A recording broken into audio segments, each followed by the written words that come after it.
నమస్కారం. ఈ విశ్లేషణకు స్వాగతం.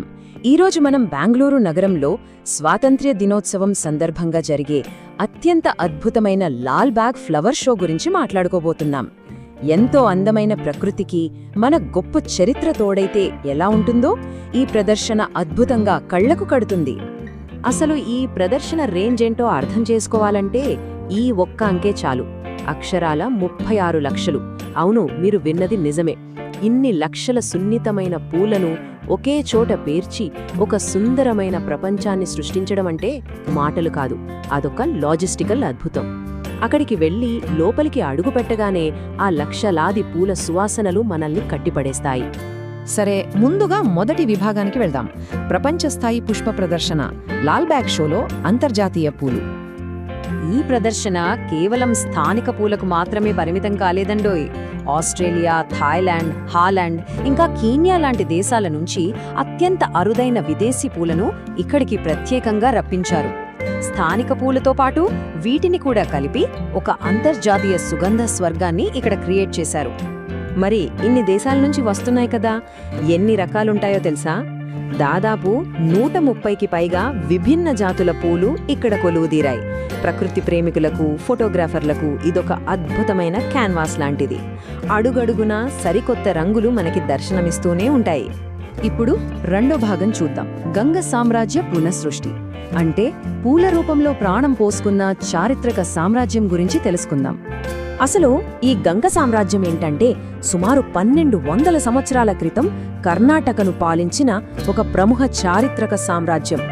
లాల్ బాగ్ నడిబొడ్డున ఉన్న గ్లాస్ హౌస్ లోపలికి మనం వెళ్లగానే ఈ 1200 సంవత్సరాల నాటి చరిత్ర మనకు ఎదురొచ్చి స్వాగతం పలుకుతుంది. ఇది కేవలం పూల ప్రదర్శన మాత్రమే కాదు, గంగరాజుల వైభవాన్ని గుర్తుచేసే ఒక అద్భుతమైన చారిత్రక పాఠం కూడా. నెక్స్ట్ మూడో విభాగానికి వద్దాం. వికసించిన చారిత్రక వాస్తుశిల్పం. పూలతో ప్రాచీన కట్టడాలను ఎలా పునఃసృష్టించారో ఇక్కడ చూస్తాం. ఇక్కడ మనం ఒక అద్భుతమైన వైరుధ్యాన్ని గమనించొచ్చు. గంగారాజులు నిర్మించిన బేగూరు పంచలింగేశ్వర దేవాలయం ఒక 9వ శతాబ్దపు శాశ్వతమైన రాతి కట్టడం కదా. దానికి కేవలం 6 లక్షల సున్నితమైన పూలతో పేర్చిన తాత్కాలిక ప్రతిరూపాన్ని ఇక్కడ మనం చూడొచ్చు. ఆ రాతి శాశ్వతత్వానికి, ఈ పూల క్షణిక సౌందర్యానికి మధ్య ఉన్న తేడా నిజంగా కళ్లకు కట్టినట్లు కనిపిస్తుంది.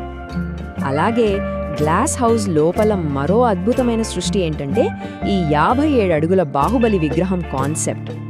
గంగ సామ్రాజ్య మంత్రి అయిన చావుండరాయ నిర్మించిన ఆ భారీ ఏకశిలా విగ్రహానికి ఇప్పుడు మన కళాకారులు సున్నితమైన పూలతో ఇలా తిరిగి ప్రాణం పోయడం నిజంగా ఒక కళాత్మక అద్భుతమే అని చెప్పాలి. దీనితో పాటే చావుండరాయ బసది యొక్క పుష్ప ప్రతిరూపం కూడా ఆ సామ్రాజ్య వాస్తుశిల్ప విజయాలకు దర్పణం పడుతుంది. వేలాది పూలను ఒకదానికొకటి ఎంత ఓపికగా పేర్చారో కదా. ఇంత అత్యంత సంక్లిష్టమైన ఆకృతిని పూలలో తీసుకురావడానికి కళాకారులు పడిన శ్రమకు నిజంగా హ్యాట్స్ ఆఫ్. సరే, ఇక 4వ విభాగానికి వస్తే పూలను మించిన వారసత్వం. గంగరాజుల శాశ్వత ప్రభావం. ఇందాక పూల కట్టడాల్లో వారి కళాత్మకత చూశాం కదా, కానీ 1500 అనే నంబర్ వాళ్ల పరిపాలనా దక్షతను చూపిస్తుంది. గంగరాజులు ఆ కాలంలోనే కర్ణాటక వ్యాప్తంగా ఏకంగా 1500కు పైగా చెరువులు, సరస్సులను తవ్వించారు. ఇప్పటికీ మన వ్యవసాయాన్ని నిలబెడుతున్న వారి దార్శనికతను ఇక్కడున్న సమాచార బోర్డులు మనకు స్పష్టంగా వివరిస్తాయి. ఈ చారిత్రక ప్రకృతి వైభవాన్ని అంతా చూశాక మనకు కూడా ఇంట్లో ఓ చిన్న గార్డెన్ ఉంటే బాగుండు అనిపిస్తుంది కదా. అందుకే ఇక్కడ 250కి పైగా నర్సరీ మొక్కలు, గార్డెనింగ్ వస్తువుల స్టాల్స్ను కూడా ఏర్పాటు చేశారు. మంచి ఇన్స్పిరేషన్తో వెళ్లి మన సొంత గార్డెన్ని ప్రారంభించడానికి ఇది చాలా అద్భుతమైన అవకాశం. ఇక చివరిగా ఒక చిన్న ఆలోచన.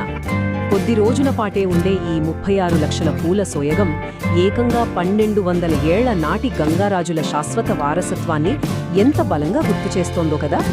ఈ తాత్కాలిక సౌందర్యానికి, ఆ శాశ్వత చరిత్రకు మధ్య ఉన్న ఈ కనెక్షన్ చూశాక మన స్థానిక వారసత్వం మరియు చరిత్ర గురించి మనం ఇంకెంత తెలుసుకోవాల్సిందో అన్న ఆసక్తి ఖచ్చితంగా కలుగుతుంది. అవును కదా. మరిన్ని విషయాలు తెలుసుకోవాలన్న ఆసక్తిని మీలో వదిలేస్తూ ఈ విశ్లేషణను ఇక్కడితో ముగిస్తున్నాను.